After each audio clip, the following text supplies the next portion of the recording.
Andrew is practicing at school. Fletcher comes in. Andrew stops playing. Oh, sorry, sir. I didn't know. No, stay. What's your name? Andrew Neiman. What year are you in? I'm first year, sir. Do you know who I am? Yes, sir. So you know I'm looking for players, right? Yes, sir. Then why did you stop playing?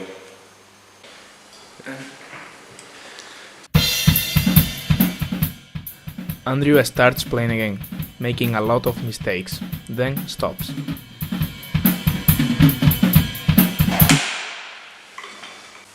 When did I tell you to start playing again?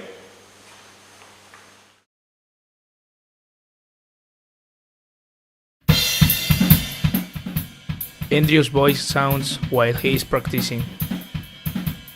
It was at that moment that I knew Fletcher's words showing me I wanted to become a part of his band. I wanted the glory of becoming one of the best musicians in the best school of America. I want to become the next worldly famous jazz musician.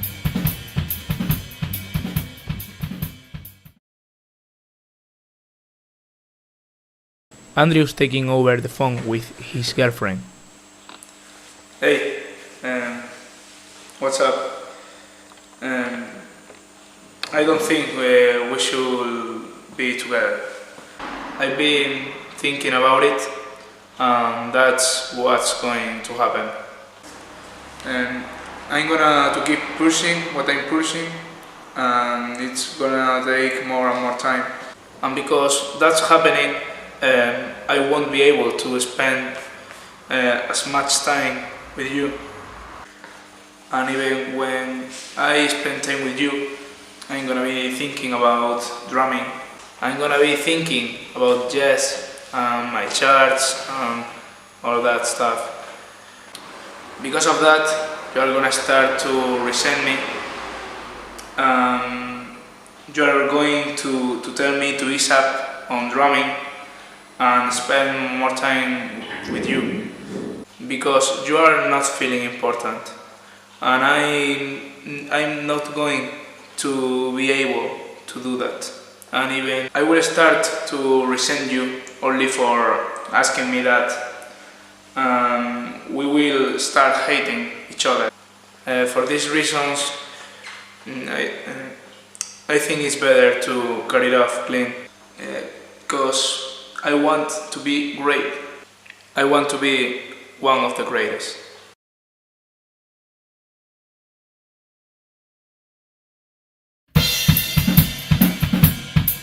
Andrew gets the parts for a concert. The rehearsal is on. The band is playing. Fletcher stops the band and looks at Andrew. Little trouble there. Pick it up at 17. 5, 6, 7, 8. No, not quite my tempo. Pick that up, downbeat, 18. 5, 6, 7, 8. Not quite my tempo. You're rushing. Pick that up at downbeat, 18.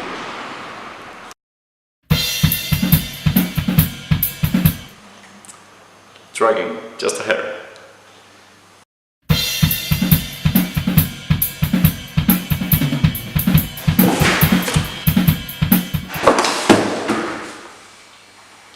What do you suppose? I just heard a turn at your head. I don't know. Sure you do. Were you rushing or were you dragging? I don't know. Okay, start counting. 1, 2, 3, 4. 1, 2, 3, 4. 1, 2, 3, 4. Were you dragging or were you rushing? I don't know. Then count again. 1, 2, 3, 4. 1, 2, 3, 4. 1, 2, 3, 4. Okay, now were you rushing or were you dragging? Rushing.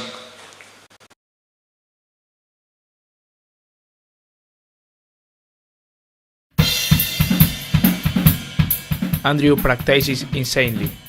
His hands bled, but he keeps practicing while he swears and insults Fletcher.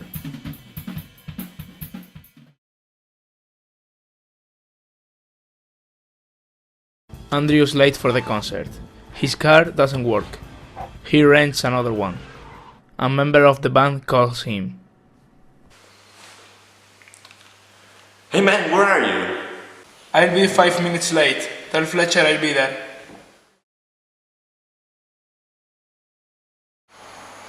Andrew, where the fuck are you? It's 2 minutes till we get on the stage. I'm on my way. I'll be there. Man, you're not making it.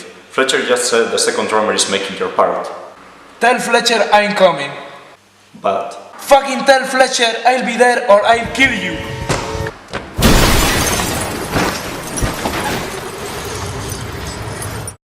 He crashes into a truck. He gets hurt badly. He doesn't care and runs to the concert. Once at the concert, he gets to play and make it the worst concert of his life. Andrew is exhausted. He goes to the jazz club Fletcher plays at. They see each other and go for a drink. I don't know if you know, but I don't teach anymore at the school. I heard about that. Did you quit? No, not exactly. It can be said that I made some enemies because of the way I teach. It may seem like I think my way of teaching is normal, but believe me, it's not. Though I think it's an absolute necessity to teach that way at school like ours. Because if you don't push people beyond their limits, do you think there will be a next Louis Armstrong or Charlie Parker? There won't. If we don't teach like this, we are depriving the world of the next musical genius. Why did Charlie Parker become Charlie Parker, Andrew? Because Joe Jones threw a cymbal at him. Exactly. Young kid, pretty good on the sax, goes up to play his solo on a cutting session, fucks up, and Jones comes this close to sliding his head off for it. He's laughed at, cries himself to sleep that night. But the next morning, what does he do? He practices, and practices and practices, with one goal in mind, that he never ever be laughed off a stage again. A year later, he goes back to Reno, and he plays the best motherfucking solo the world had ever heard.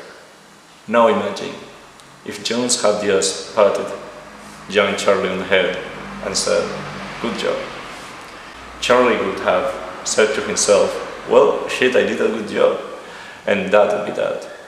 No bear, no great Charlie Parker. Tragedy, right? Except that's just what people today want. Our school, and every other school in the world, they want sugar. I mean, look around you. 25 bucks drinks, mood lining, little shrimp cocktail to go with your cold train. And people wonder why jazz is dying. There are not two words more harmful in the English language than good job. I'm conducting a pro band for the JVC festival, and I'm looking for a drummer.